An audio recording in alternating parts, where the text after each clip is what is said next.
was it like on the set of Little House on the Prairie? The actress who played Michael Landon's wife says it wasn't as wholesome as it seemed.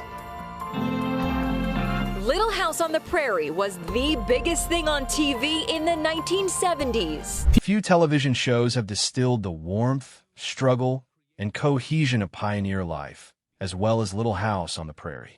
Between 1974 and 1983, the Ingalls family were household names, with Michael Landon, Melissa Gilbert, and the rest of the cast bringing Laura Ingalls Wilder's life to the screen in a way that seemed eternally relevant. But the conclusion of Little House was not simply another muted goodbye. Instead, it ended with one of the biggest surprises ever to air on network television, and many couldn't help but question why. Although it maybe appeared to be a sensational plot twist, as it happens, there was more to the tale. And leading the charge was none other than Michael Landon. More than 40 years on, we're deconstructing all the behind-the-scenes information about the notorious scene, the feuds, battles with the creatives, and why Little House on the Prairie actually ended in the first place. Let's dive in. The chapter that changed it all first, we must know why Little House on the Prairie was so impactful to begin with. First airing in 1974, the series was taken from the popular books of Laura Ingalls Wilder concerning her own childhood in the late 19th century.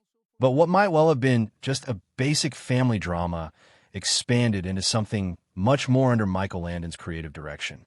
He wasn't simply the lead actor on the series, portraying Charles Ingalls. He was a writer, director, and producer as well, and that gave him ultimate authority over most creative decisions. Unlike a lot of family-friendly shows of the time, there was one thing that made Little House stand out. It was not afraid to confront darker issues. The show depicted pioneer struggles with graphically realistic frankness: death, disease, racism, alcoholism, even addiction. Episodes frequently wrapped up on bittersweet instead of convenient conclusions, distancing it from other family-friendly dramas on TV. But why did people like it so much? Well, many of them admitted that they watched not only for such sappy family morals, but also for scenes which tackled life's grimmest truths straight on. By the early 1980s, though, things started to go south and the ratings of the show began to drop. After almost 10 years on the air, viewer tastes were changing and newer shows were vying for viewers. NBC made the decision to cancel the show, although the network allowed Landon to develop an appropriate wrap-up. But what followed would surprise viewers, not due to the plot itself, but due to what it represented both on-screen and off. The television movie Little House, The Last Farewell, which was shown in 1984, provided viewers with their last glimpse of Walnut Grove. Rather than a nostalgic farewell, however, viewers saw in shock as the town was blown up using dynamite. In the narrative, a corrupt land baron takes possession of Walnut Grove and attempts to take it from its occupants. Instead of letting him steal their homes, the townspeople make a collective choice. If they can't have Walnut Grove, then no one will.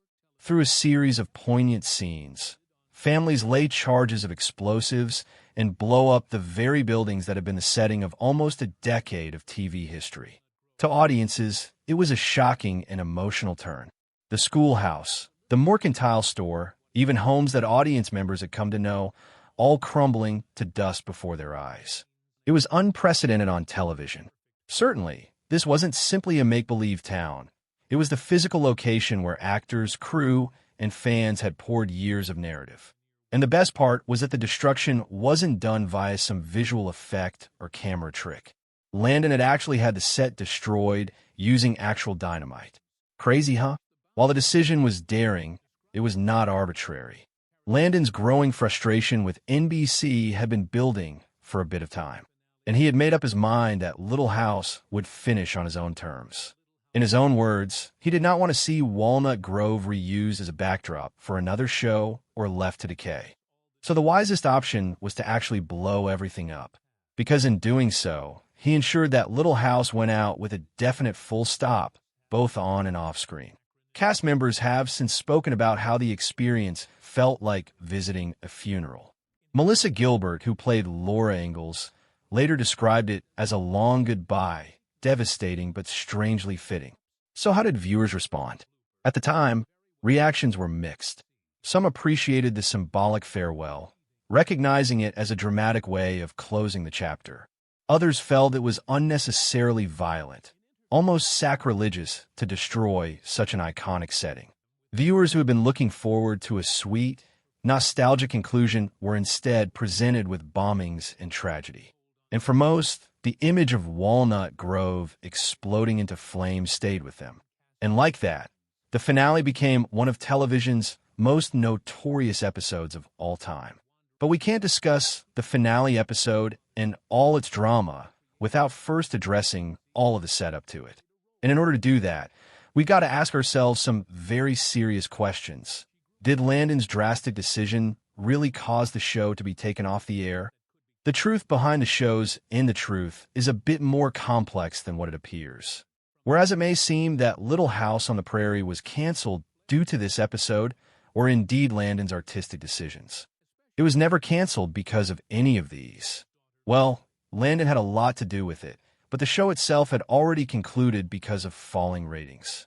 And Walnut Grove's destruction was just the optimal way to put an end to a show that had been going on for years. What is interesting, however, is the way memory has made the finale a legend.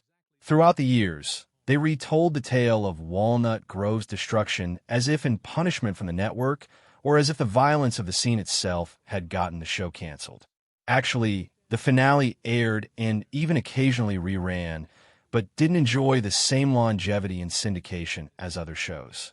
Networks tended to replay more pleasant, family-friendly storylines. And given the sheer bleakness of the finale, it meant that it was never repeated much.